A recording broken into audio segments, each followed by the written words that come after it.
A Gift of Chappals by Vasanta Surya. A smiling Rukmani threw open the door. Ravi and Meena rushed out and Ravi pulled Mridu into the house. "Wait, let me take off my slippers," protested Mridu. She set them out neatly near a pair of large black ones. Those were grey, actually, with dust. You could see the clear mark of every toe on the front part of each slipper. The marks for the two big toes were long and scrawny. Mridu didn't have much time to wonder about whose slippers they were, because Ravi dragged her to the backyard, behind a thick bitterberry bush. There, inside a torn football lined with sacking and filled with sand, lay a very small kitten, lapping up milk from a coconut half-shell. "We found him outside the gate this morning. He was mewing and mewing, poor thing," said Meena. "It's a secret. Amma says Pati will leave for our Paddu Mama's house if she knows we have a cat. People are always telling us to be kind to animals, but when we are, they scream." "Oh, don't bring that dirty creature here," said Ravi. "Do you know how hard it is just to get a little milk from the kitchen? Pati saw me with a glass in my hand just now. I told her I'm very hungry. I want to drink it. But the way she looked at me, I had to drink most of it to throw her off the scent. Then she wanted the tumbler back. Pati, I'll wash it myself. Why should I put you to trouble?" I told her. I had to run and pour the milk into this coconut shell and then run back and wash the tumbler and put it back before she got really suspicious. Now we have to think of some other way to feed Mahindran. Mahindran? This little kitty's name is Mahindran. Mridu was impressed. It was a real name, not just a cute kitty cat name. Actually, his full name is Mahendra Varma Pallava Punai. MP Punai for short, if you like. He's a fine breed of cat. Just look at his fur, like a lion's mane. And you know what the emblem of the ancient Pallava kings was, don't you? He looked expectantly at Mridu. Mridu giggled. "Think I'm joking? Well, just wait. I'll show you sometime. It's clear you don't know a thing about history. Haven't been to Mahabalipuram, have you?" he said mysteriously. "Well, when our class went to Mahabalipuram, I saw a statue of his Thatas, etc., etc. Fact is, Mahindran here is descended from that very same ancient cat. A close relative, scientifically speaking, of none other than the lion. The Pallava lion, emblem of the Pallava dynasty." Ravi went on, walking around the bitterberry bush, waving a twig up and down, his eyes sparkling. "This cat is a descendant of none other than the Mahabalipuram Rishi cat. And if I may just remind you, they worshipped cats in ancient Egypt." How he loved the sound of his own voice! Meena and Mridu exchanged looks. "What does that have to do with anything?" Mridu demanded. "Huh? I'm telling you this cat is descended from the Egyptian cat god. No, goddess! Bastet! Yeah, that's it. So? Well, one of the descendants of that cat goddess was a stowaway in one of the Pallava ships. And his descendant was the Mahabalipuram Rishi cat, whose descendant is..." Ravi flourished his twig at Mahendran. "MP Punai here. Whoopee!" he shrieked, very pleased with himself. Mahendran looked up, alarmed. He had just been sharpening his claws on the edge of the coconut shell. But worse than Ravi's awful whoopee was a creak from the window. What a weird sound! If Mridu was startled, MP Poonai was frightened out of his wits. Hair standing on end, he bounced up and scurried towards a bamboo tray of red chilies that had been set out to dry. Trying to hide beneath it, he tipped a few chilies over himself. Meow! He howled miserably. The screeching went on and on. What's that noise? Said Mridu. That's Lalli learning to play the violin, grunted Ravi. She'll never learn a thing. The music master just goes on playing like a train, whizzing on and on, while Lalli's all the time derailing, going completely off track. Mridu crept up to the window. Lalli was sitting a little distance away, awkwardly holding her violin and bowstring, her elbows jutting out and her eyes glazed with concentration. In front of her, with most of his back to the window, was the bony figure of the music master. He had a mostly bald head with a fringe of oiled black hair falling around his ears and an old-fashioned tuft. A gold chain gleamed around his leathery neck, and a diamond ring glittered on his hand as it glided up and down the stem of the violin. A large foot stuck out from beneath his gold-bordered Veshti edge, and he was beating time on the floor with the scrawny big toe. He played a few notes. Lalli stumbled behind him on her violin, which looked quite helpless and unhappy in her hands. What a difference! The music master's notes seemed to float up and settle perfectly into the invisible tracks of the melody. It was like the wheels of a train, fitting smoothly into the rails and whizzing along, as Ravi said. Mridu stared at that huge beringed hand, moving effortlessly up the violin stem, making lovely music. Squawk! There was Lalli derailing again. Amma! Came a wail from the gate. Amma, oh! Ravi, send that beggar away, cried his mother from the back veranda, where she was chatting with Tapi.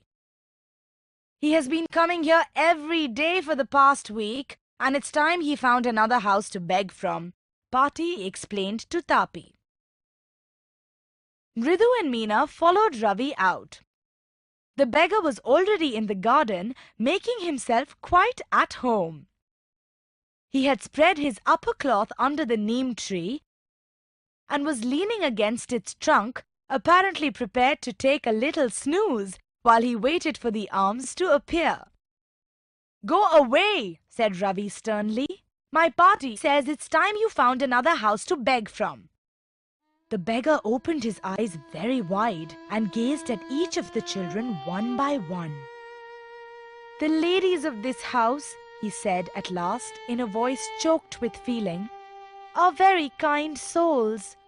I have kept my body and soul together on their generosity for a whole week. I cannot believe that they would turn me away. He raised his voice. Amma! Amma, oh!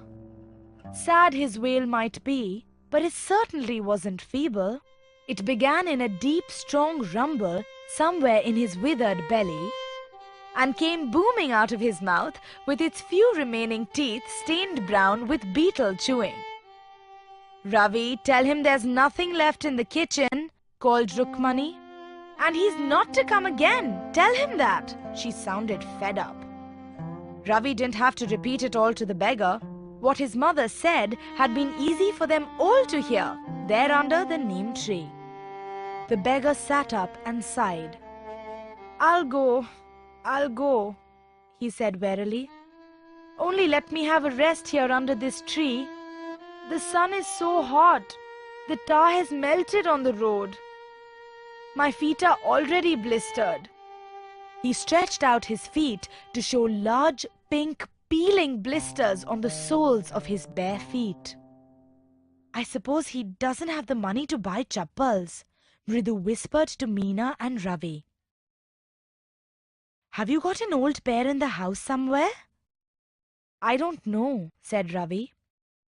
Mine are too small to fit his feet, or I'd have given them to him. And his feet were larger than Mridu's and Meena's. The beggar was shaking out his upper cloth and tightening his dhoti. He raised his eyes and looked fearfully at the road, gleaming in the afternoon heat. He needs something on his feet, Meena said, her big eyes filling. It's not fair. Shh, said Ravi. I'm thinking about it. Blubbering it's not fair isn't going to help. In 2 minutes he'll be frying his feet on that road. What he needs is a pair of chappals. So where do we get them? Come, let's search the house. He pushed Mridu and Meena into the house. Just as she stepped into the veranda, Mridu's eyes fell on the odd-looking chappals she had noticed when she arrived. Ravi, she whispered to him. Whose are those? Ravi turned and glanced at the shabby-looking but sturdy old slippers. He beamed and nodded. These are just the right size, he said, picking them up. Mridu and Meena followed him nervously back into the garden. Here, said Ravi to the beggar, dropping the slippers in front of the old man. Wear these and don't come back. The beggar stared at the slippers, hurriedly flung his towel over his shoulder, pushed his feet into them and left, muttering a blessing to the children. In a minute, he had vanished around the corner of the street.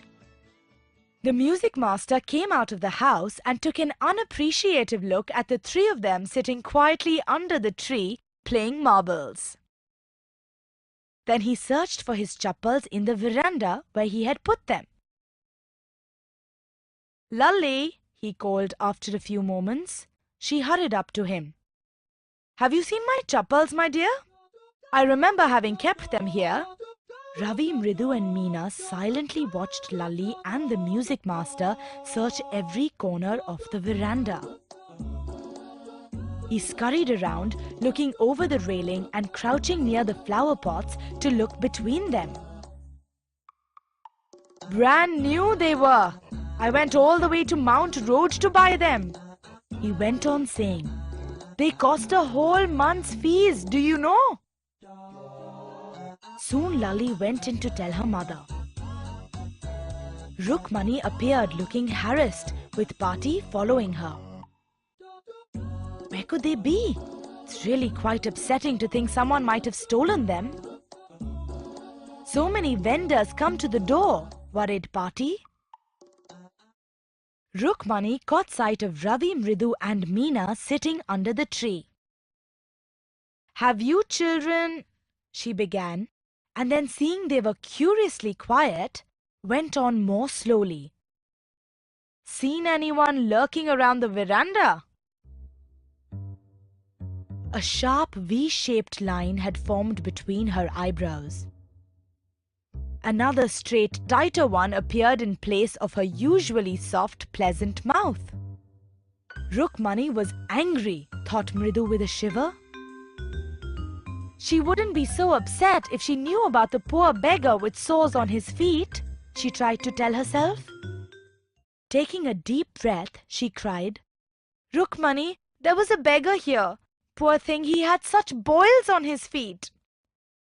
So, said Rukmani grimly, turning to Ravi, you gave the music master's chappals to that old beggar who turns up here? Children these days, groaned Pati. Amma, didn't you tell me about Karna who gave away everything he had, even his gold earrings? He was so kind and generous. Silly, snapped Rukmani. Karna didn't give away other people's things, he only gave away his own. But my chappals wouldn't have fitted the beggar's feet. Ravi rushed brashly on. And Amma, if they did fit, would you really not have minded? Ravi, said Rukmani, very angry now. Go inside this minute. She hurried indoors and brought out Gopu Mama's hardly worn new chappals. These should fit you, sir. Please put them on. I'm so sorry. My son has been very naughty. The music master's eyes lit up. He put them on, trying not to look too happy. Well, I suppose these will have to do. These days children have no respect for elders. What to do? A Hanuman incarnate. Only Rama can save such a naughty fellow. Rukmani's eyes flashed. She didn't seem to like Ravi being called a monkey, even a holy monkey. She stood stiff and straight by the front door. It was clear she wanted him to leave quickly. When he had clattered off in his new chappals, she said, "Ridu, come in and have some tiffin. Honestly, how do you children think of such things? Thank God your Gopu Mama doesn't wear his chappals to work."